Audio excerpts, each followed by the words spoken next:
Bienvenidos al episodio 4 de la creación de tu nube privada virtualizada con servidor NAS casero.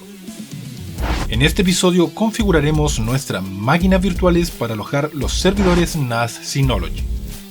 Así que ve por tu taza de café, papel y lápiz de ser necesario, pero no olvides suscribirte y comentar este video. Así que comencemos.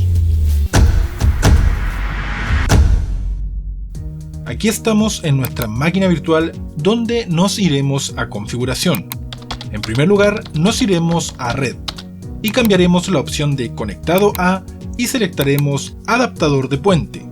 Y en mi caso particular, como es una laptop que tiene tanto conexión LAN como Wi-Fi, tendré dos opciones: ENP350F0 para conexión LAN y WLP2S0B1 para conexión Wi-Fi, donde selecciono la red Wi-Fi, ya que mi conector LAN está degradado. Obviamente siempre será mejor las velocidades que nos puede ofrecer la conexión por cable.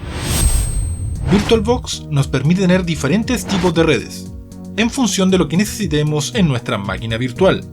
En este caso particular, adaptador de puente nos permite que la máquina virtual que creamos dentro de nuestra red hogareña se vea como un dispositivo más, como si físicamente estuviera conectado, ya sea por cable LAN o Wi-Fi, a nuestro enrutador de red. Así que se le asignará una IP dentro de nuestro rango IP hogareño. Luego de eso nos iremos a almacenamiento y eliminaremos el controlador IDE y SATA que tenemos. Posteriormente agregamos uno nuevo, así que nos vamos a este icono y apretamos añadir y selectaremos controladores ASCII. Añadiremos el disco con el inicializador del instalador DSM, que te dejaré en la descripción de este video para que lo descargues. Así que presionamos añadir y en lo personal buscaré la carpeta Cloud, luego a Cloud-1 y selectaremos el archivo arpl-din.vmdk. Y le damos a abrir. Este es el archivo que contiene el software de booteo de nuestros NAS Synology. Y para este proyecto tendremos el mismo archivo en dos carpetas diferentes, uno para cada nube personal. En el caso que tengas un PC al que quieras configurar 3 o más nubes personales, deberás copiar el archivo en otras carpetas para utilizar a futuro en el paso que vimos anteriormente. Luego de esto crearemos los discos que almacenarán toda la información. Nos iremos a crear y seleccionaremos VDH o VDI. La verdad que en este punto dependerá de tu preferencia. El VDH es nativo de Windows, mientras que VDI del software VirtualBox. Selectaremos reservado dinámicamente para que el tamaño del archivo aumente según el uso del disco. Luego asignaremos el tamaño del disco, que lo dejaré en 50 GB. Obviamente en función al disco que tú utilices tendrás que asignar este valor. Y le damos crear. Repetimos el proceso para el disco número 2 y número 3. Aquí perfectamente podría haber creado un solo disco de almacenamiento, pero te servirá para que pruebes las distintas configuraciones de arreglo de discos que puedes crear en tu NAS Synology, si es que gustas experimentar a futuro. Así que también este paso puedes variarlo con un solo disco virtual, pero los arreglos RAID tienen sus beneficios en lo que respecta al almacenamiento de archivos.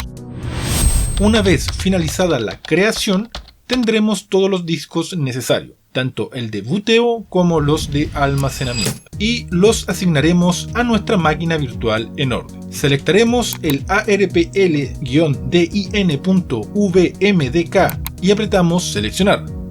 Luego agregamos el disco almacenamiento 1 y hacemos lo mismo para el disco 2 y 3.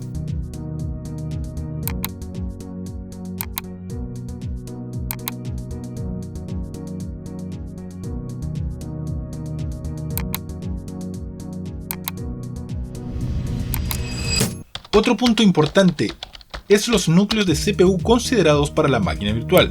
En Sistema, en la pestaña Procesador, podemos ver la cantidad asignada. Esta CPU tiene 4 núcleos, así que dejaremos asignado un solo núcleo para este sistema de pruebas. Si tú tienes más recursos del sistema, obviamente puedes asignarle más núcleos, así como mencionamos en el apartado de la memoria RAM en el capítulo anterior. Luego de aplicar todas las configuraciones, le damos doble clic a la máquina virtual y estará lista para configurar el bootloader. Ahora podemos ver la opción de configurar el loader y seleccionarla.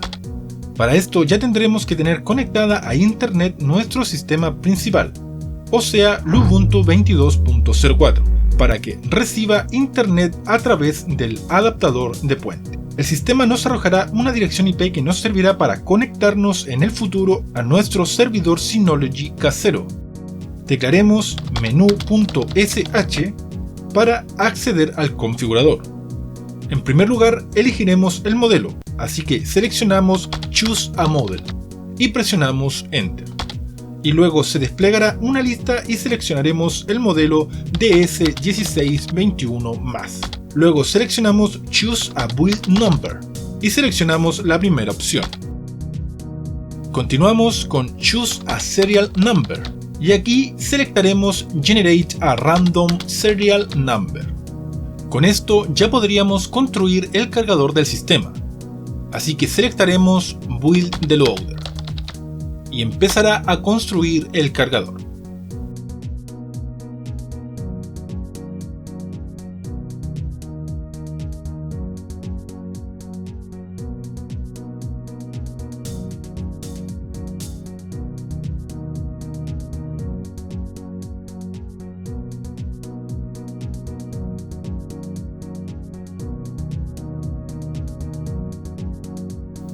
Luego que termine toda la etapa de descarga, selectaremos Boot the Loader y presionamos Enter.